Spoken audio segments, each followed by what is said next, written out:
مزگێنیدا بە سروەی بای بەهاری وهاتەوە نەورۆزی کوردەواری. سڵاوتان لەبێم، کاتتان باش بەڕێزان. بە ناوی خۆم و سەرجەم هاوکارانم لە ڕادیۆی دەنگی گەلەوە پیرۆزبایەکی گەرمی نەورۆز لە گەلی کوور دەکەین لە هەر کوێیەکی ئەم دنیاە کە نیشتەجێن کە نەورۆزی کوردەواری پیرۆز دەکەین بە ئومێدی ئەوەین کە ئەم ساڵێکی پڕ خێر و بەرەکەت بێ بۆ سەرجەم گەلی کورد و کۆتایی سەرجەمە و ناخۆشیانە بێ کە بەسەر گەلەکەمانە هاتووە. لەگەڵمان بن ڕۆماڵێکی تایبەتمان هەیە بۆ ئەمڕۆ بۆ ئاهەنگەکانی نەورۆز لە پارچەکانی دیکەی کوردستان. میوانی تایبەتمانە بێت، ڕوودەکەینە بناری قەندیل. بیسەرمان بن.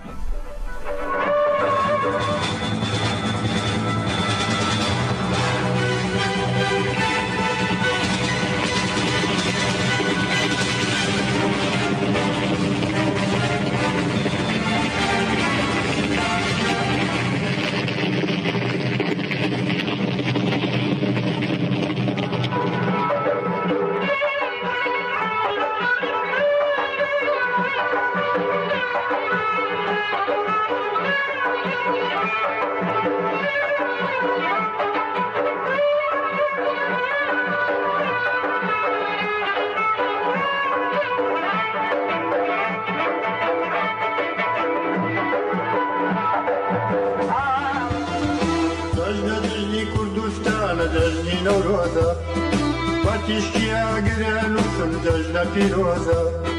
جشن کردستان جشن نوروزا پاتیشکی آگریان و سم جشن پیروزا چاوی آگری دو جانما باوری پرزی کردستان ما چاوی آگری دو جانما باوری پرزی کردستان ما سیریکن شاخ و دشت و شار و گندم تاوی سندوه بوری مرجی دشمنانم لیاو کندوه شاخ و دشت و شار و بەڕێزان لە پەیامی نەبەکەوە دەست پێ دەکەین. فەرماندەی بەڕێگەیەناوەندی پاراستنی گەل نەبەکە بڵاوی کردوەوە لەلایەن هێزەکانیانەوە لە هەرێمی پاراستنی مەدیا 15 فڕۆکەی بێفڕۆکەوانی دەوڵەتی تورک خراونەتە خوارەوە کە لە ناویدا 2 فڕۆکەی جۆری ئاکنجی هەیە کە پێشکەوتوترین فڕۆکەی بێفڕۆکەوانی دەوڵەتی تورکە. فەرماندەی بەڕێگەیەناوەندی پاراستنی گەل نەبەکە لە ڕاگەنراوێکدا خستە خوارەوەی 15 فڕۆکەی بێفڕۆکەوانی دەوڵەتی تورکی ئاشکرا کردووە لە ڕاگەنراوەکەدا هاتووە کە لە نێوان ڕۆژانی 13 شوبات تاوەکوێکی ئادار هێزەکانیان لە هەرێمەکانی پاراستنی مەدیا 15 فڕۆکەی بێفڕۆکەوانی دەوڵەتی تورکیان خستۆتە خوارەوە. لە بەشێکی دیکە ڕاگەنراوەکەدا هاتووە لە نێوان ئەو فڕۆکانەی کە لەلایەن هێزەکانیانەوە خراوەتە خوارەوە 2 فڕۆکەی جۆری ئاکنجی هەیە کە پێشکەوتوترین فڕۆکەی بێفڕۆکەوانی دەوڵەتی تورکە. ئەوەش خراوەتە ڕووی دیبەری خستنە خوارەوە فڕۆکە بێفڕۆکەوانانی دەوڵەتی تورک لە بەردەستە و لە ماوەکانی داهاتوودا بڕیارە بڵاو بکرێتەوە.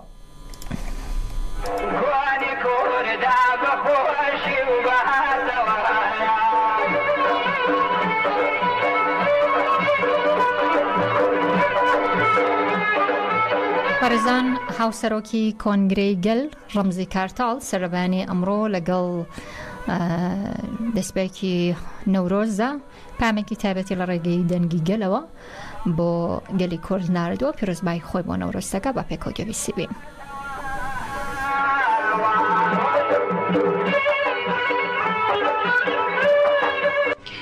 نەورۆزە ساڵە 2024 دەستپێکی ji bo rêvera ku ji bo gerîlayên azadiyê ji bo girtiyên azadiyê dîsa gelimê welat derveyê welat pîroz be. Îsal hemleya azadiya rêvera ku çareserîya pirsgirêka Kurd welat derveyê welat. دێمەشاندن نەورۆز جی دەوێ پێوەژۆیدا ئەم پیرۆز دکن پێشوازی دکن ئەو حملەیە لە تێکۆشینە گێریلا لە کوردستانی بلند بوو تێکۆشینەکە بە هەیبەت بەرخۆدانên girtiyên azadiyê berxwedana gelê me welat derveyê welat li Kölnê gehişte asteke jor heştê adarê pîrozbayên heştê adarê bilind bû niha jî em li Newroza îsal pêşwazî dikin bi duruşma azadiya rêbera po çareseriya pirsgirêka Kurd em ê Newrozê xwe pîroz bikin welat derveyê welat pêwîst e pîrozbayên Newrozê îsal bi milyonan dengê gelê me belav bi hemû cîhanê bi duruşma azadiya rêbera po çareseriya pirsgirêka Kurd servê esasî em gelê xwe beşdarê pîrozbayên Newrozê dikin em dibêjin serkeftiniya gelê me Newroza gelê me pîroz dikin.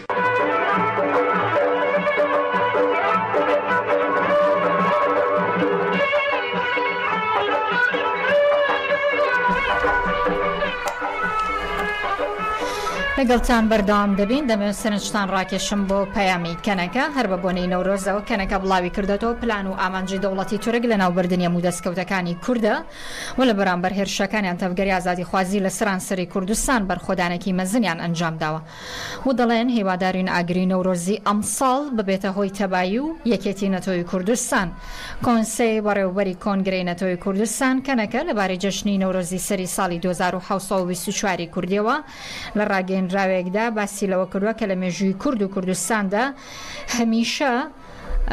نەورۆز جێگا و شوێنێکی دیاری هەیە نەورۆز جەژنی بەرخۆدانە و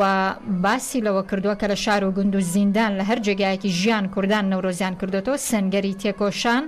بۆ ئازادی و ڕزگاری باس لەوەش کراوە ساڵی ڕابردوو لە هەموو ڕوویەکەوە بووە بە ساڵی تێکۆشان لە میانی ئەو ساڵەدا دوژمنەکانیان لە نەورۆز شوێنی کوردستان و چالاکانە بەهێزی گەلی زەبەلاحە و هێرشیان کردووە بە تایبەتی دەوڵەتی تورک کە دوژمنی سەرەکی گەلی کورد و دەستکەوتەکانیەتی و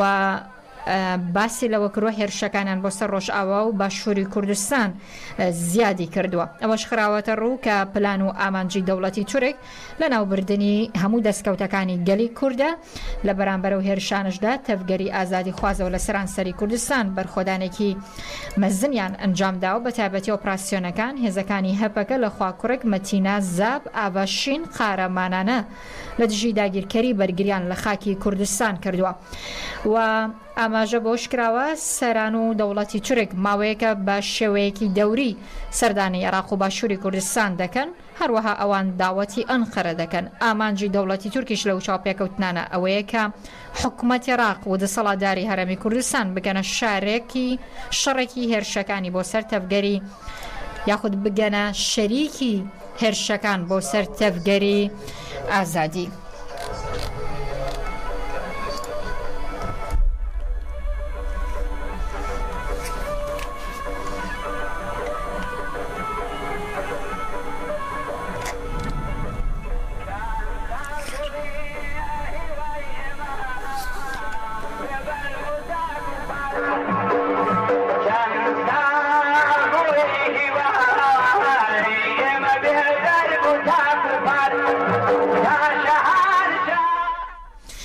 بەڕێزان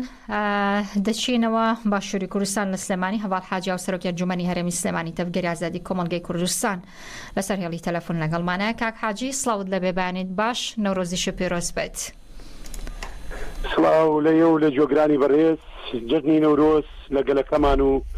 لە تەواوی گەلانی ئازادی خواست و لە ماڵباتی شەهیدان و ڕێبەرۆجالان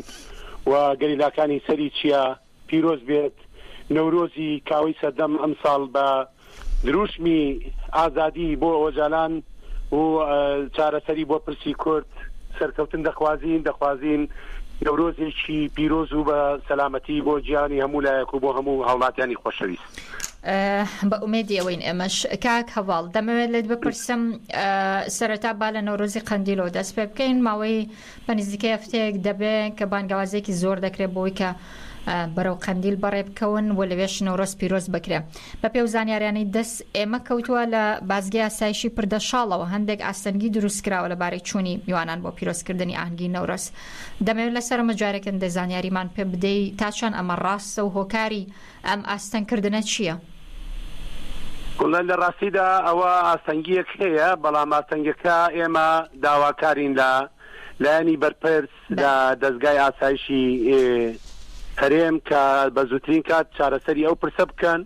و یەکێتی نیشتمانی کوردستان کە لەو سنوورە باڵادەستە هاوکاری و ئاسانکاری بۆ نەورۆزی قەندیل بکەن و داواکارین بە زووترین کات ئەو پرسە چارەسەر بکرێەوە. پەیوەندیەکانی جەسەر خەتن بۆ چارەسەرکردنی و تا ئێستا ئیشاڵڵا بەرەو چارەسەرکردن دەچێت. ئێوە وەکو دەتوێنێوانە هەندێک هین کراوە ڕێگری کراوە، بەڵام شتێکی وانە بووە ئێستا لە پەیوەندەکانی ئێمە لەگەڵ ئەواندا لە چارەسەری ئەو پرسەدا. باشە بەڵێنی ئەویان داوە کە چارەسەری ئەو پرسە بکەن و بۆی گەلی کورد بە دڵێکی خۆشەوە لە قەندیل نەورۆز پیرۆزکە؟ لە ڕاستیدا هەر کەسێ ڕێگری بکە لە نەورۆزی کوردان، نەورۆز بۆنەیەکی نەتەوەی و کللتوریە بۆ مێژووی خۆی، بۆ داهاتوی خۆی لە ڕاستیدا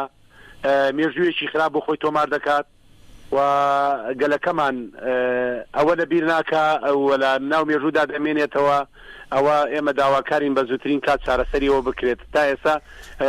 پەیوەندیەکان لەسەر هێڵن و ئامادەکاری کراوە بۆ ئەوەی چارەسەر بکرێت. باشە. تورکیا ئێوارەی دوێنێ بناری قەندیلی بۆردومان کردبوو، زۆربەی گوندەکان باس لەوە دەکرێت بێکارە بابوون. تا چەند ئەمە کاریگەری لەسەر چوونی هاوڵاتیان بۆ قەندیل دروست کردووە؟ هەر شێوەیەک دوژمن بێوێت گەلی ئێمە چاوترسێن کات، گەلی ئێمە گەلێکی کۆڵنەدەرە و بەرخۆدێرە تا گەلێکین لە ئەنفال و چیمیاباران و لە پەت و سێدارە ترسمان نەبووەوە بە دروستمی ئازادی بۆ گەلەکەمان و بۆ سەرکەوتنی شۆڕش چوونەتە بەرپەتی سێدارە. ژنانی کورد پێشەنگایەتی ئەو شۆڕشە دەکەن. ئەو ژنانی کە لە چیاکانی کوردستانن یانەوە تا لە تەواوی جیهانا کە بە دروستمی ژن ژیان ئازادی پێشەنگایەتی شۆڕش دەکەن لە ڕۆژهەڵاتی کوردستان و ئێران لە تەواوی جیهاندا ناتوانن ڕێگری لەو نەورۆزە بکەن، ناتوانن ڕێگری لەگەلەکەمان بکەن. گەلی ئێمەی تێکۆشەر قوربانی زۆری داوە و ئەو قوربانیانە بۆتە ئەوەی کە هێز و توانا بۆ گەلەکەمان و خاوەن دەرکەوتن لە شۆڕش و تێکۆشان لە شەهیدەکانمان. ڕێگای شەهیدان ئێمە ڕێگای شەهیدان ڕێگەی ئێمەیە، گەلەکەمان هەمومان پێکەوە لە هەر چوار پارچەی کوردستان لە تاراوگا بەیەکەوە دروستمی ئازادی ئەڵێنەوە. ئەمە شتێک هێروا ئاسان نییە بتوانن ڕێگری بکەن و چاوترسێنمان بکەن. ئەگەر هەر شتێک بێت ئێمە چیاکانی کوردستان دوژمنان و داگیرکەران دەبێت سەریان لە لووتکەی چیاکانی کوردستان بکەوێت و لوتیان بشکێت. ئێمە تا ئێستا قەندیلی سەربەست شوێنی تێکۆشان و بەرخۆدان بووە، شوێنی شۆڕش بووە. تا ئێستا نەیانتوانیوە دوژمنان لەو ناوچانەیان لە چیاکانی کوردستانە لە 100 سەر بکەون. بەڵێ زەرورزیان هەبوو بۆ گەلەکەمان، بەڵام خۆشبەختانە شکستی ئەوان و لوسکاندنی دوژمن هەبارە بێت. کاک حاجی، ئەمساڵ نەورۆز لە بارودۆخێکی جیاواز دەکرێتەوە، هەوای سیاسی زۆر جیاوازە بەتابەتی لە باشووری کوردستانە. هەڵبژاردننی پەرلەمانی کوردستان لە پێشە و لە دوای بڕیارەکەی دادگای باڵای فیدرالی عێراقەوە جۆرێک لە مقۆ لە کوردستان و لە عێراقدا دروست بووە. دەمەوێت پێم بڵێ ئەم نەورۆزە چی دەگۆڕێ لە بارودۆخی هاوڵاتیان بەگشتی لە کوردستان و بەتابەتی لە باشووری کوردستاندا؟ خۆی لە ڕاستیدا دەسەڵاتی باشووری کوردستان ئەوەندەیان کاری خراپ کردووە و ئیدارە و بەڕێوەبردنێکی خراپیان پیشانی گەلەکەمان داوە و دوژمنان و داگیرکەرانیش دەبینن کە گەل بێزارە، ناڕەحەتە. ئەوانی ژەو هەلایان قۆسۆتەوە ئەگەر بێت و ئەوان خزمەتی گەلی خۆیان بکردایە بەم شێوەیە ئاوەهنەی نەکەوتنە تەنگانە و ناڕەحەتیەوە. ئێستا زیاتر پارتی دیموکراتی کوردستان تەنگاو بووە لەبەرەوەی کە 11 کورسی کۆتاکانیان وەکو کورسی ئەوان معاملەیان دەکرد و هەموو کاتێک هاوکاربوون لە پەرلەمانی هەرێمی کوردستانە بۆیان و ئێستا کە ڕێگەی دەوە کراوە لە هەمان کاتیشا ئاستەنگەکان بۆ ئەوان ناتوانن دەنگی پێویست بەدەست بێنن، لە هەڵبژاردنەکانە لە سا 19 و 90 و 20 هێناوە ئەویش لە سا 19 و 90 و 20ەکەیش بە تەزویرات و بە غەش کراوە سەرکەوتنیان نەبووە بەڵام بە زۆر خۆیان سەپاندووە بەهۆی داگیرکەرانی کوردستانەوە بەهۆی هاوکاری دوژمنانەوانێ ئەمە لە ڕاستیدا ئەو بڕیارەی دادگای فیدرالی بۆ کەمکردنەوەی دەسەڵاتی ئەوانە و لە هەمان کاتە موچەی فەرمانبەران کە لە هەژماری منەوانێ بڕاتە سەر حسابی بەغداد ئەوە هەم بۆ گەلەکەمان بۆ ئەوەی تەموچە دوانەکەوێت من بە گرنگی دەبینم بڕیارێکی گونجاوە و لە هەمان کاتە بۆ ئەوەی کە حیزب بچووکەکان و ئەوانەی کە ئەو حیزبانەی کە سەبارەیان گەورەنیە وەک ئەوان بتوانن بچنە پەرلەمانەوە و دەنگی تەواوی گەل هەبێت لەوێ ئەم بڕیارێکی گونجاوە بینین ئێمە باشە تا ئێستا ئەوەی کە ئەوان خۆیان بوونەتە هۆکاری ئەوەی کە تا ئێستا گەل پشتیوانیان لێ ناکات لەبەرەوەی بە میلیتارێزەکردن و بە هێزی میلیشیا خۆیان سەپانەوە بەسەر کوردستاندا ئەمە هۆکاری سەرەکی ئەوەیە کە ڕۆژ بە ڕۆژ دەسەڵاتەکان بچووک دەکرێتەوە و لە دادگاکانی ئەمریکا و لە ئەوروپا شەکوایان لەسەر بەرزەکرێتەوانێ و ڕۆژانە کێشەی زیاتریان بۆ دروستەکرێ هەم لەلایەن داگیرکەرانەوە هەم لەلایەن خۆشیانەوە کە خۆیان هۆکاری سەرەکی ئەو کێشە و قەیرانانن کە لە باشووری کوردستانە دروست بووە ئەگەناک باشووری کوردستان وەکو لایەنی ئابووری هیچ کێشەیەکی نییە چۆن کێشەی نییە لە ڕووی ئابووریەوە ئێستا کێشەیەکی نییە و ئەگەر بێت و تۆ ڕاستت دەوێت داهاتەکانی داهاتی خاڵە سنووریەکان و لە هەمان کاتە داهاتی ناوخۆ ئەوانە دەتوانین تەغزیەی کە تەواوی موچەی فەرمانبەران بکرێت و بە تەواوی پێدابەش بکرێت بەڵام گەندەڵەکان لەسەری دەڕژێت گەندەڵەکان گەشتۆتە ئاسێک خەڵکەیە سێ موچیان بۆ کردووە خەڵکەیە فەرماندەیە بە هەزاران پێشمەرگە و هینیان بۆ حزین کردووە دیوەخان و نازانم چی تەبعا نەگەروێت و هەر شتێک بێکوونی بەو شێوەیە وەکو بێژنگ وابێ ئاوی پێوە ناوەستێت تەبعا ئەوەش ئابووری هەر بەرەو خراپتر دەچێت و ئەمە پشتیان بەستۆ بەوەی کە داهاتی دەرەکی بەکاربێنن و بەرهەمی ناوخۆیی هیچ شتێک نییە ئەوە هۆکارە سەرەکیەکەیە هۆکارە سەرەکیەکە دەسەڵاتی کوردیە لە باشووری کوردستان بە تایبەتی بنەماڵەی بەرزانی کە تەواو تەسیمی داگیرکەران و دوژمنانی کوردستان بوون بەداخەوە ئەوە جێ ئەداخێکی زۆرە کە بوونەتە چاوساخی دوژمن و کەواسووری بەرلەشک باشە تەفگەری ئازادی لەکوێی ئەم هاوکێشانەیە کە ئێستا لە باشووری کوردستانە هەیە بە تایبەتی بۆ هەڵبژاردنەکانی پەرلەمانی کوردستان ئێمە لە ڕاستیدا وەکو بینی مەسلەی پەرلەمان و ئەوانە ئەوە سیستەمی ئێمە نییە ئێمە سیستەمی خۆبەڕێوەبەری دیموکراتیە سیستەمەکە لە ناو گەلدایە ئەمە ئێمە دەمانەوەی گەل خۆی بڕیان لە چارەنووسی خۆی بدات بەڵام بەداخەوە ئەوەی کە یعنی بۆ ئێمە لەو باوەڕە درانین بەشداری بکەین ڕێگرەکان زۆرن لە پەرلەمانی یاریمی کوردستان ئێمە لە بەغداد مۆڵەتی فەرمیمانەیە بەڵام لە هەولێر لە ساڵی 2004 چواردەوە ئێمە داواکاریمان پێشکەش کردووە وەڵاممان نادەنەوە جا بۆ ئەوە ئێمە لەوانە نییە بەشداربین وەکوەوەی کە سیستەم بووە بڕیاری کۆتاییش لە لای هەواڵانی ئێمە لە خوارەوە نەک لە سەرەوە هەواڵانی ئەنجومەن و کۆمیتەکان لەوێ کۆبوونەوە هینی خۆمان دەکەین بڕیار دەگرین لەسەر و بابەت باشە ئێوە جەنابتان دەچنە قەندیل لەوێ نەورۆز پیرۆستەکەن ئەمڕۆ سبەینە ئێمە ئامادەکاریمان کردووە ئەمڕۆ خەڵکێکی زۆر بەرەو قەندیل ڕۆژ دوێنێ خەڵکێکی زۆریش بەرەو قەندیل ڕۆژون و شەو لەوێ ماونەتەوە و ئەمڕۆژ لە هەمان کاتە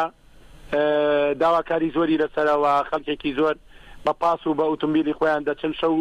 لەوێ لە نەورۆز پیرۆز دەکەن لە بناری قەندیل و خوان حاضر کراوە بۆ ڕۆژوانانی بەڕێز کە لەوێ ڕۆژەکانیان بشکێن و بۆەوەی تووشی ئاستەنگی و ناڕەحەتی نەبن و ئاسانکاری کراوە بۆ ئەوەی کە جێگە و ڕێگا و بۆ ماڵی هاوڵاتیان و لەگەڵ مەکتەب و شوێنی شارەوانەکان و ئەوانە هەمووی ئامادەکاریان کردووە بۆ مانەوەی خەڵک بۆەوەی کە تووشی سەرما و ناڕەحەتی نەبن زۆر باشە دنیاک سوپاس دەکەم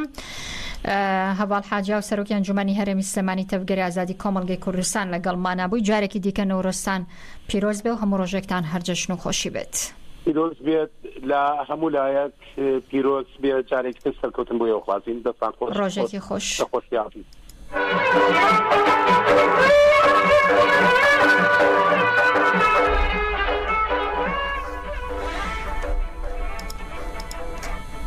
لەگەڵتان بەردەوام دەبین ئاهەنگەکانی پیرۆزکردنی جەژنی نەورۆز لە کوردستان و لە جیهاندا بەردەوامە. لەو چارچەوێژدا لە وڵاتانی ببورن لە وڵاتی بەریتانیا بە بەشداری سەدان کەس نەورۆز پیرۆز کراوە و ئێوارەی دوێنێ لە شاری لیڤەرپوڵ لە وڵاتی بەریتانیا نەورۆزی کوردەواری بە ئاهەنگ و چالاکی جیاواز بەڕێوەچووە. دەچینە چەمچەماڵ لەوێ هابیل حاجی ئەحمەد بەڕێوەبەری مۆنومنتی چەمچەماڵ لەسەر هێڵی تەلەفۆن لەگەڵماندا دەبێ. بەڕێز هابیل سڵاوت دەبێ، بەیانیت باش، سپاس بۆی کە میوانی ڕادیۆی دەنگی گەلی و جەژنی نەورۆزیشت پیرۆز بێت. سڵاو لە ئێوە و لە کارمەندانی ڕادیۆی دەنگی گەل بە هیوای کاتێکی خۆش بۆ وڵایەتە. سپاس دەکەین کاک هابیل. دەمەوێت بەر لەوەی بچمە سەر کۆمەڵە پرسیاری دیکە بێم خۆشە بزانێکم ئەمساڵ لە چەمچەماڵ چۆن یادی نەورۆز دەکرێتەوە، ئامادەکاریانەی کە کراون چین لەوێ؟ وەڵام من ئەمەیە سەرەتا پیرۆزبایی جەژنی نەورۆز و بەهار و سەری ساڵی نوێی کوردی پیرۆز بکەم بە هیوای هاتنەدی خەون و ئامانجەکانی کۆمەڵانی خەڵکی کوردستان وە کۆتایی هاتن بە نەهامەتی و ناخۆشی میلەتەکەمان بێت. هەڵبەتە ئەم ڕۆژێکی مێژوویە و ڕۆژێکی نەتەوایەتیە لە بۆ هەموو تاکیکی کورد لە سەر جەمشار و شارشکاری کوردستان و لە کوردانی هاندەرانش. بۆیە ئەمڕۆ لە هەموو ناوچەکانی کوردستان ڕۆژێکی مەراسیم و ڕۆژێکی پیرۆزە و بەرز ڕائگیرێ. هەڵبەت وەکو ساڵانی ڕابردوو لە شاری چەمچەماڵش کە ساڵانە یادی نەورۆز کراوەتەوە و ئاگری نەورۆز لەسەر قەڵای گەورەی چەمچەماڵ هەموو ساڵێک لە ناوەڕاستی شاری چەمچەماڵە قەڵای سپی حەسان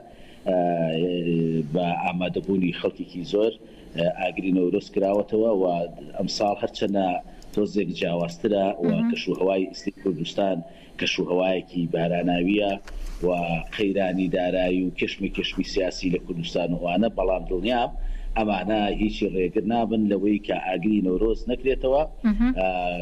بۆیە ئەمڕۆ ئاگری نەورۆز لە چەمچەماڵش ئەکرێتەوە. باشە، پێمان بڵێ هەوای سیاسی لە چەمچەماڵ چۆنە کاک هابیل؟ وەڵا هەوای سیاسی خۆ دەزانی ئێستا هەرێمی کوردستان بە وەزعێکدا گوزەر دەکا کە وای لێ هاتووە هەموو تاکێک بۆ خۆی بۆ بە سیاسی و بە محەلی سیاسی لەبەرەوەی بە ئاقارێکی ئابووری سەختی دژواردا هاوڵاتیانی کوردستان و ئەو کەشە سیاسیە وای کردووە کە بەڕاستی ئاستەنگی بۆ کۆمەڵانی خەڵکی کوردستان دروست بێ و لەگەڵ ئەوشە لە هەمان کاتە پێگەی هەرێمی کوردستان و قوارەی هەرێمی کوردستان جاروایە لێرە و لەوێ ئەبینین دەسەڵاتەکانی هەرێمی کوردستان لاواز ئەبێ لایەن ناوەندەوە کە ئەمە هەمووی جێگەی نیگەرانیە و ئێستش ئەوەیە کە کاتی بەرەو هەڵبژاردننی پەرلەمانی کوردستان ئەچین. بۆیە ئەبینین لێرانە مزایداری سیاسی لێرە و لەوێ ئەکرەیەکی حیزبەگەڵێ خۆم هەڵنابژێرمێکێڵێ خۆم هەڵبژێرمێکی گەڵێ ئێمە لەگەڵ هەڵبژاردنان. بەڕاستی ئەمە دوو لایەنە. لایەنێکی ئەوەیە کە گرنگە هەڵبژاردن بکرێ و دەستا و دەست و پرۆسی دیموکراتی بەردەوام بێت و لایەنەکەی تر ئەوەیە کە بەڕاستی کۆمەڵانی خەڵکی کوردستان ماندوون بەدەست ئەم وەزعە چەقبەستووی کە لە کوردستانەوە هەیە پێویستە کە دەسەڵاتی سیاسی کوردستان و حیزبە سیاسەکانی کوردستان یعنی بەجددی بێنە سەر خەت ئەم بەستەڵەکی سیاسیە لە کوردستانە و ئەم وەزعەیەنی کە لە ئەگوزارێت لە لایەن ناوەندەوە بەرامبەر بە هەرێمی کوردستان کۆتایی پێبێنرێت کە ئەمە هەمووی بارگراندەکەی لەسەر شانی کۆمەڵانی خەڵکی کوردستان و لەسەر شانی هاوڵاتیە کە ئێستا خۆت ئەزانی مانگی پیرۆزی ڕەمەزانە و خەڵک پێویستی بەوەیە بەربان کاتەوە سفر و خواری ڕازاوە بێ. بەڵام لەگەڵ ئەوشا بەداخەوە ئەبینین بەو شێوەیە نیە ئەوایەوانە وایە. بۆیە ئەمانە هەمووی بێکۆ گرێدراوە هەم قەیرانی دارایی هەم پرۆسی سیاسی کوردستان هەم پێگەی هەرێمی کوردستان لەلایەن ناوەندەوە. ئەمانە کۆمەڵێک وەزعی سیاسی ئەوەن کە بۆتە جێی باس و خواست و هەواڵەکانی تیڤی و سۆسیال میدیا ئەوانە بەڕاستی گەرمە لەسەر ئەم بابەتە لە کوردستانە. باشە باسە لەو کرد پێویستم بەستەڵێکی ئاڵۆزی و سیاسی و مقۆمقۆی لە باشووری کوردستاندا بچێتەوە. کێ دەتوانێت ئەم بەستەڵەکە بتوانێتەوە؟ چۆن ئەکرێت یاخود؟ وەڵاهی خۆی ئێمە ئەگەر سەیری مێژوو بکەین، مێژووی کورد لە بەهاری ساڵی 1991 لەم ساڵ ڕۆژەیە کەرکووکی قودسی کوردستان و کەرکووکی پیرۆزی کوردستان ئازاد کرا. بەچی ئازاد کرا؟ ئەو کات گەلی کورد یەکدەنگ بوو، بەرەی کوردستانی هەبوو. یعنی ئەوە یەکێکە لەوانەی کە کورد مێژوویەکە کە کورد یەکدەنگ بووە توانیوتی دەستکەوت بەدەستبێنێ لە پرۆسەی ئازادی عێراقا کە حکومەتی عێراق ڕووخا. کورد یەکدەنگ بوو، توانیتی پێگەی خۆی لە بەغا لە 5 ئەندامی ئەنجومەنی حکوم دوانی کورد بێ. بەڕاستی ئەوانە گشتی دەستکەوتی گەورە بوون، بەرهەمەکەی یەکدەنگی گەلی کورد بوو و هەمیشە پەرتەوازایی لاوازی گەلی کوردی لێبێتەوە. بۆیە ئەمە ئەبێ بە یەکدەنگی و هەموو حیزبە سیاسەکان ڕۆڵ و کاریگەری خۆیان هەیە لە توانەوەی ئەم بەستەڵەکە. باشە کاکابیل، لە چەمچەماڵ ماڵ نییە کە قوربانیەکی ئەنفالی نەبێ. تا چەند ئەم هەوای سیاسیە کاریگەری کردوتە سەر دایکی شەهیدان، نەوەی شەهیدان، تاقانەی ئەنفال کە لە چەمچەماڵدا هەن. بۆ خۆمەزانم کە لە ماوەی ئەم چەند ساڵی ڕابردووە کەم تەرخەمێکی ئێجگار زۆر بەرامبەر بە کەسوکاری ئەنفالکرا و قوربانیانی ئەنفالکراواندا هەیە. دەبێت جەنابەت پێمان بڵێ وەکو بەڕێوەبەری مۆنۆمنتی چەمچەماڵ قسە و داواکاری و گلەی هاوڵاتیانی قوربانیانی ئەنفال چیە لە چەمچەماڵدا؟ یاخود بۆ حکوومەتی هەرێمی کوردستان هەتا ئێستا وەکو پێویست نەیتوانی و ئاورێکی جدی لەمانە بداتەوە؟ خۆی ئەم کەشە سیاسی کە ئێستا هەیە و وەکوتم لاوازبوونی پێگەی هەرێمی کوردستان لەلایەن ناوەندەوە و لە باشی ئەزمموی سیاسی کوردستان زەردمەندی یەکەم لە هەموو کوردستاندا کە سوکاری شەهیدان و ئەنفالکراوانە. لەبەر ئەوەیمان قوربانیاندا و ڕوحی ئازیزانیان کردووە بە قوربانی لە پێناوەدا و لەگەڵ ئەوەشە ئەبێت کە سوکاری شەهیدان و ئەنفالکراوان باشترین ژیانیان بە فراهم بکرێت بە خەڵکی ئاسایی. بەڵام بەداخەوە وەزعی کوردستان کە ئەبینین ئاوایە نیگەرانەکەی و بارپرسەکەی زیاتر بۆ کە سوکاری شەهیدان و ئەنفالکراوانە و لەگەڵ ئەوەشە ئەگەر بڵێن ژیانێکی باش فراهم کراوە لە ڕابردوودا بۆ کە سوکاری شەهیدان و ئەنفالکراوان بە تاکید ئەوە نەکراوە، هەوڵ دراوە، کار کراوە، هیچ کراوە، بەڵام بمانەوێ برین ژیانێکی زۆر شایستە، ژیانێکی زۆر باش بە سیستەم کرابێت بەداخەوە نەکراوە و زەرمەندی یەکەمی ئەم دۆخی کە ئێستا لە کوردستانە ئەگوزەرێ کە سوکاری شەهیدان و ئەنفالکراوان. باشە لەبارەی هێنانەوەی ڕووفاتی ئەنفالکراوانەوە پێمان بڵێ داخواز بەکۆی گشتی ئێستا چەند ڕووفات ماون کە پێویستە بهێنرێنەوە ئەوەندەی کە قسە و باسی لەسەر کراوە و چەندیش گەڕێنراونێتەوە بۆ هەرێمی کوردستانە. گلەیەکی زۆر هەبوو لەوەی کە هاوکات دەمێ هەرم پرسە ببەسمەوە بەهێنانی ڕووفاتەکان کە پشکنینی DNA بۆ آخر ئەو ڕووفاتانە نەکرابوو کە لە ماوەی بەهەڵەدا نەچوو بێتم مانگی ڕابردوو بوو گەڕێنرایەوە بۆ چەمچەماڵ. بەڵێ دیارە هەڵدانەوەی گۆڕە بە کۆمەڵەکان و دۆزینەوە و هەڵدانەوە و هێنانەوەیان ئەرکی حکوومەتی هەرێمی کوردستانە و لە ناو حکوومەتی هەرێمی کوردستان شا مؤسسەی وەزارەتی شەهیدان و ئەنفالکراوان کە جهەتێکی معنیە و ئەرکە لەسەر شانیان و ڕاستپێراون بەوەی کە بەم کارە هەڵسەد. بەداخەوە لە 182,000 قوربانی ئەنفالکراوان تاکو ئەم چرکە ساتەی کە ئێمە قسە ئەەکەین نەگەشتووە هێنانەوەی ڕووفاتەکان نەگەشتووە بە 2,000 لە 182,000 ڕووفات نەهێنراوەتەوە کە ئەمە کەم تەرخەمیکی زۆر زۆر گەورەیە و نیگەرانیکی زۆر زۆری لای کە سوکاری قوربانیان هەیە لەبەر ئەوەی داوا و داخوازی کە سوکاری ئەنفالکراوان هەمیشە لە پێشی هەموو داواکاریەکانیانەوە هێنانەوەی ڕووفاتی ئایزانیان بووە کە ئەمە خەمسادیکی زۆر گەورەی حکومت بووە و هەرچەنە لەگەڵ ئەوشا حکومەتی هەرێمەش مەسەلەن ئەو ناوچانەی کە گۆڕی بە کۆمەری لێ سەردەمانێک شەڕی داعشی تیا بووە و پەتای کۆرۆنا بووە نازانم چی بووە بەڵام لەگەڵ ئەوەشە هەر حکوومەتی هەرێمی کوردستان مقەسرە ئەوایە ئەو ژمارەیە زۆر زیاتر بواە بۆ هێنانەوە ڕفاتەکان و هەوڵی جدی بدرایە ئەمە نەکراوە بە نسبەتی ئەوەی کە فەحسی DNA بۆ خۆتان ئەزانن لە ڕابردووە تقریبا لە 21 مانگی دوو کە بۆ ئەمڕۆ ڕێک مانگێک پێش ئێستا 172 ڕوفاتی ژن و مناڵ لە مۆنومنتی چەمچەماڵ بە خاک سپێردان کە هێنانەوەی ئەم ڕوفاتانە هەڵدانەوەی گۆڕەکەیان 4 ساڵ و 6 مانگ و هەڵدرابەوە لە توبعەدلی بەغا بوون بەڵام خۆشبەختانە خانمی یەکەمی عێراقات و شاناز ئیبراهیم ئەحمەد تەبەنی ئەم کەیسەی کرد لە ڕێگەی سەرۆک کۆمارەوە هەستا بەهێنانەوەی ئەم ڕوفاتانە وەکو خۆشتان ئاگادارن لە مەراسیمێکی زۆر شکۆمەندانەیە لە مۆنومنتی ئەنفال بە خاک سپێردا وە فەحسی DNAش تیمێکی نیشتیمانی لە مۆنومنتی ئەنفال ماوەی چەند ڕۆژێک ماوەی هەفتەیەک لە مۆنومنتی ئەنفال بوون کە نمونەی خوێنیان لە کەسوکاری ئەنفال کراوان وەرگردووە لە دوای ئەوە ڕۆشتنە ئیداری گەرمیان لە ئیداری گەرمیانش بە هەمان شێوە نمونەی خوێنیان بۆ وەرگرتنی فەحسی DNA لە کەسوکاری قوربانیان وەرگرت کە ئەمە یەکەمین جارە لە کوردستاندا فەحسی DNA بۆ کەسوکاری قوربانیان بکرێت و بەنسبەت ئەو ڕوفاتانەی ئەو 172 ڕوفاتەی کە لە ڕابردووە هێنرایەوە بەڕێزت وتت فەحسی DNA بۆ نەکراوە ئەو 172 ڕوفاتە نمونەی ئێسکیان لێوەگیراوە لە ڕوفاتەکان تۆ دەی لە ڕوفاتەکان نمونەی ئێسک وەرئەگری دواتر ئەبێ نمونەی خوێن وەرگری لە کەسوکارەکان بۆی بەراوردیاکەی ئەم 2000 ڕوفاتەی کە هاتۆتەوە لە ماوەی ڕابردووە هەر هەمووی نمونەی ئێسکی لێوەرگیراوە بۆەوەی هەر کاتێک تۆ بتانی بەراوردی کەی و نمونەی خوێن وەربگری لە کەسوکارەکان ئەتوانی هیچ ئەشکالێکی نییە و ئەتوانی نمونەی خوێنیان لێوەرگری و فەحسی DNAیەکەیان بۆ بکەیت ئێستا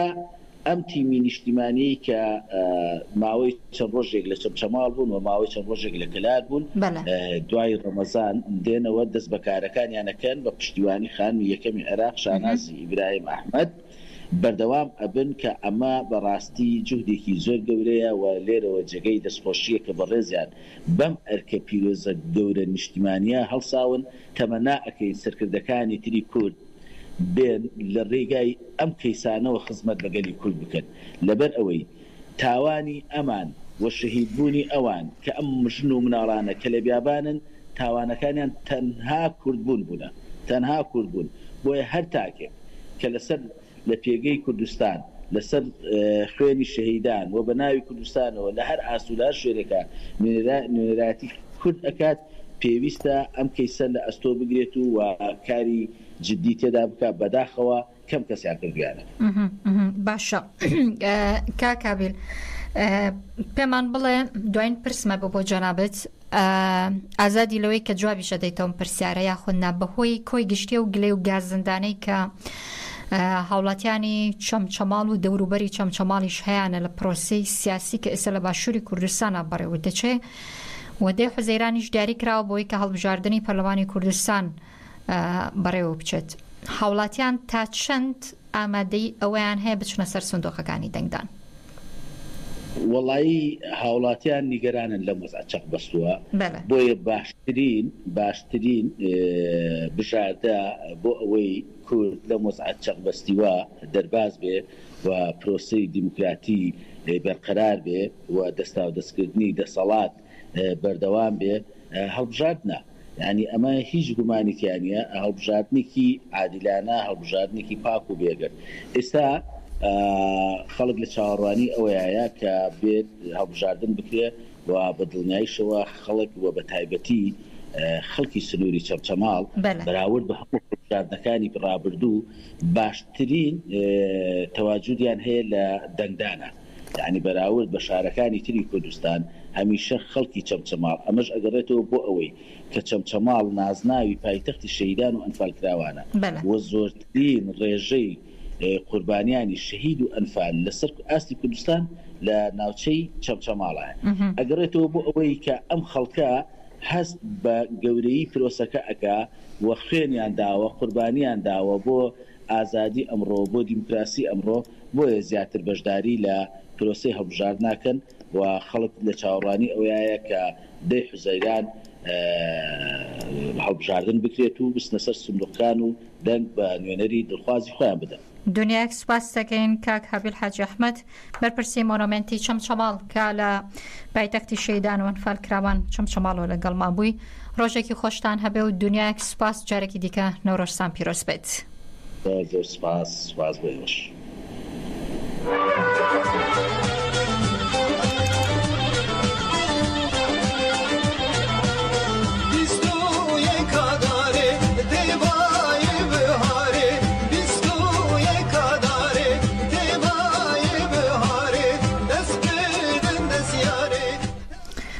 ئاهەنگی نەورۆزی ئەمساڵ سبەینە لە گوندی ئەندێزە لە بناری قەندیل و لە چی ئازادەکانی کوردستانەوە بەڕێوە دەچێ بە بەشداری ژمارێک لە هونەرمەندان وەکو کەمێک پێشێ ساش هەواڵ حاجی ئاماژەی بەوەدا کە سەرباریەوەی کە هەندە ئاسەنگیان بۆ دروست بە بەڵام لە هەوڵی چارەسەرکردنی ئەوەن کە چارەسەری ئەوە بکەن کە ڕێگری لە هاتوچی هاوڵاتیان کراوە و ئێواری دوێنێش بناری قەندیل بردومان کرابوو گوندەکانی بێ کارەبا بوون بەڵام سەرباری هەموو ئەوانە ڕێگر نەبووە لەوەی کە ژمارێکی زۆر لە کوردستانیان ڕووبکەنە قەندیل بۆ پیرۆزکردنی نەورۆز. ژمارێک لە چالاکوانانی سیاسیش لە لێدوانێکدا باسییان لەوە کردووە پێویستە ئێمەی کورد جەشنی نەورۆز پیرۆز بکەین. ڕوحی شادیە ئەفەرمێ ڕوحی سەوزی سروشتی کوردستانە ڕێزی بگرین جێژنی کۆنی خۆمانە. نەورۆز پیرۆز بێ لە نەتەوەی کورد و لەو گەلانش کەوا نەورۆز بە جێژنی خۆیان نەزانن. لێرەشەوە تون دەستی گرێلەکانی سەر قەندیل ئەگوشم و پیرۆزبایان لێ ئەەکەم با هەر هەمومان پێکەوە جێژنی نەورۆز لە قەندیل بگێڕین و هەر سەرکەوتو بین. جەژنی نەورۆز جەژنی ئازادی و سەرکەوتن لە هەموو کوردێکی ئازادی خواست دیموکراتی خواست وڵات پارێز تێکۆشەر پیرۆز دەکەم. جەژنی نەورۆز بۆ ئێمەی کورد جەژنێکی پڕواتایە سەرکەوتنی گەلی ئێمەیە داپیران و باپیرانمانە بەسەر زوڵم و ستەمکاری زوحاکی خوێنمش کاوەی ئاسنگەر بەو تێکۆشانەی خۆی بەو خەباتەی خۆی توانی سەرکردایەتی گەلی ئێمە بکە و ئەو زوڵم و زۆرەی لەسەر گەلی ئێمە هەبوو کۆتایی پێبێنێ بەڵام بەداخەوە هەتا ئێستاش ئەو زوڵم و زۆرە لەسەر گەلی ئێمە لە هەر چوار پارچەی کوردستان بەردەوامی هەیە بۆیە کاوەی سەردەم ڕێبەر و بیرمەندی کورد بەڕێز ئۆجالان هەر وەکو کاوە چەکی ئەگەر کاوە چەکوشێکی بەدەستەوە بێسا ڕێبەر ئۆجالان بە چەکوشی فکر فەلسەفە سیاسەتێکی گرێدراو بە ئەخلاق سەرکردایەتی و ڕێبەراتی گەلی کورد ئەکات بۆ ئەوەی کە لەو زوڵم و زۆر و ستەمەی کە لەسەرمان ئەکرێت کۆتایی پێبێت. بۆیە جەژنی نەورۆز بۆ ئێمە جەژنێکە کە ئەتوانی ئێمە شانازی پێوە بکەین و ئەبێت ئەو جەژنە لە ئایندەیە لە ئایندەی گەلی کوردە بە زیندوی بمێنێتەوانێ هەموو کوردێک شانازی بە جەژنی خۆیەوە بکات جەژنی نەورۆز بکات چونکە ئەم جەژنە جەژنی بەرخۆدانە جەژنی تێکۆشانە جەژنی ئازادیە جەژنی سەرکەوتنە سەرکەوتنە بەسەر هەموو دوژمنی داگیرکەرە. ئێمەی کورد گرنگە کە لە زینیەتی خۆمانە نەورۆز هەمیشە بە شکۆداریەوە بهێڵینەوانێ. بۆیە هەر لێرە شەوانێ بانگەوازی لە کۆمەڵانی خەڵکی باشووری کوردستان ئەکەین گەلی باشووری کوردستان ئەکەین کە بۆ جەژنی نەورۆز لە قەندیلی سەربەرزەوانێ ئامادەییان هەبێت لەوێ جەژن پیرۆز ئەکرێ لە ڕۆژی نەورۆزدا پێویستە ئەمە وەڵامێک بێ بۆ دوژمنانی ئێمە کە ئێمە هەرگیز لە هیچ کاتێکە پشت لەو جەژنی خۆمان ناکەین و هەمیشە بە شکۆداریەوە ئەیهێڵینەوانێ. هیوادارم گەلی ئێمە بە ڕێژەیەکی زۆر باش بەشدار بێ لە نەورۆزە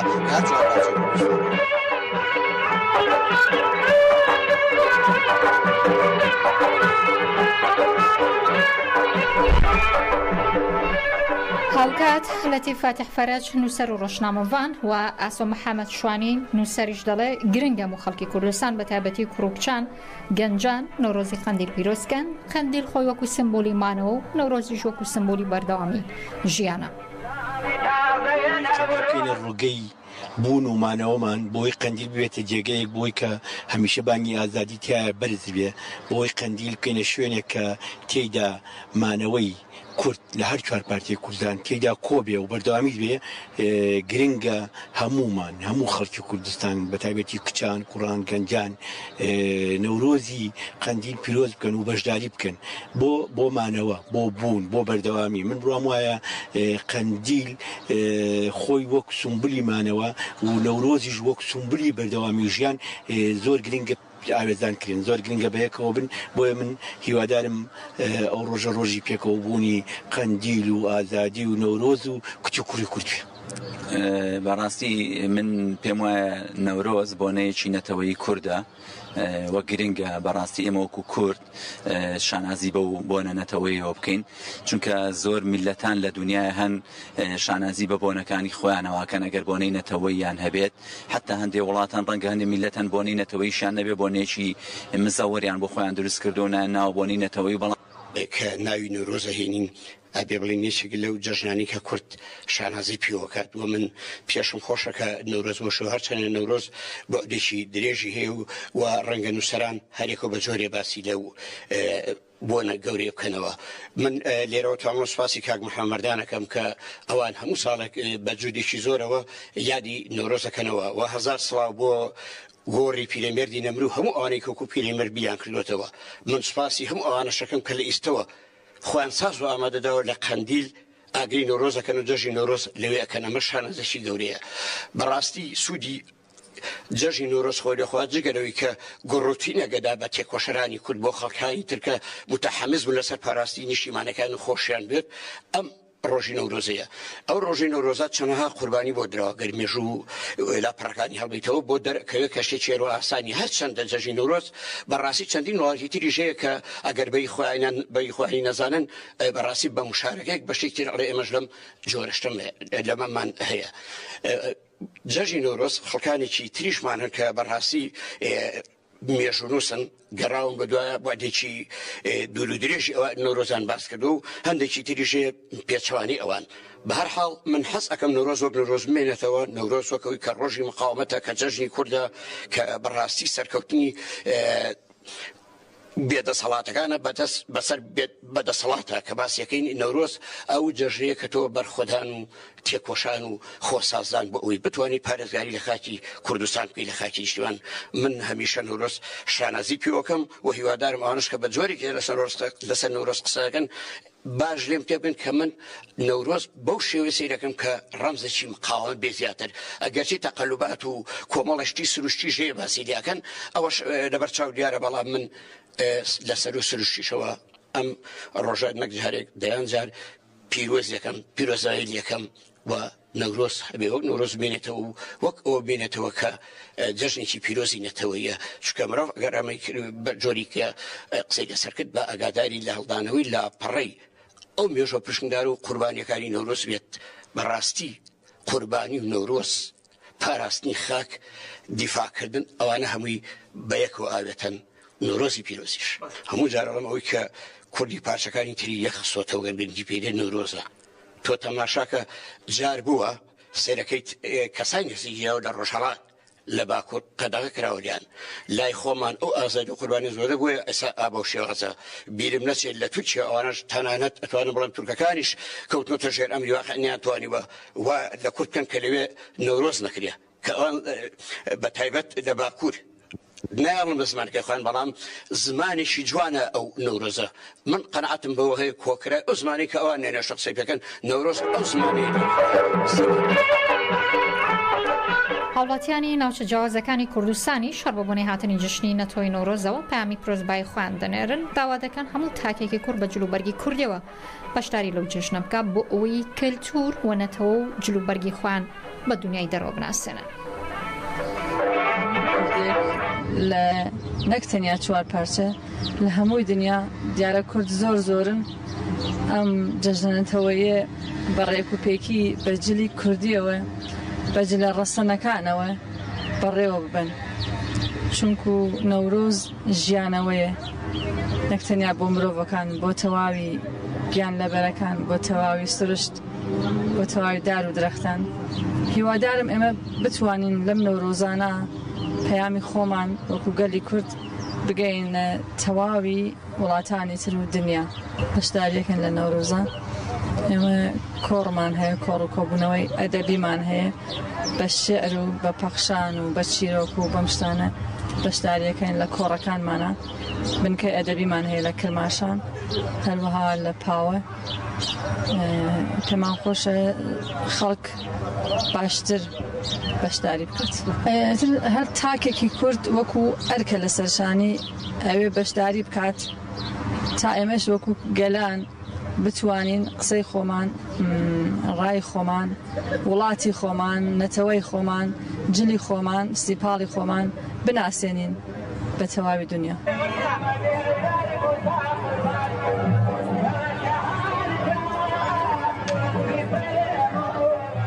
پەیاممان بۆ هەموو خەڵکی کوردستان و هەر چوار پارچە کوردستان پەیامی پیرۆزبایی و سەرکەوتنە بۆ تەواوی ڕۆڵەکانی گەل لە هەر چوار پارچە کوردستاندا هیوادارین هەموو ساڵێک بەخۆشی ئەم جەژنە بگەڕێتەوە و لە کوردستانێکی ئازادە داواکاریمانەوەیە کە هەمیشە ئەم یاد و بۆنانە بەرز ڕاگرین بۆ ئەوەی ڕۆحی میلی و کوردایەتیمان بەرز و ئەوە پشکۆدار بێت هەموو میلەتە خاوەنی کۆمەڵی کەلتور و دابوونەریتی خۆیەتی پاراستنی ئەم کەلتور و دابوونەریتانە پاراستنی نەتەوەیە بەکاڵبوونەوەی ئەم دابوونەریتانە هەستی نەتەوایەتی و نیشتیمان پەروەری بەرەو کاڵبوونەوە دەڕات بۆیە داواکارین هەمیشە بەرز و پیرۆز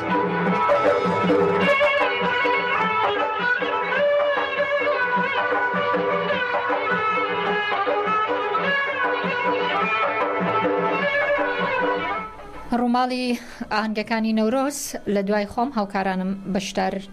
درێژەی پێدەن ئێستا دەمێ ئاماژە بۆ کەم کە لە قۆسەر مێرسین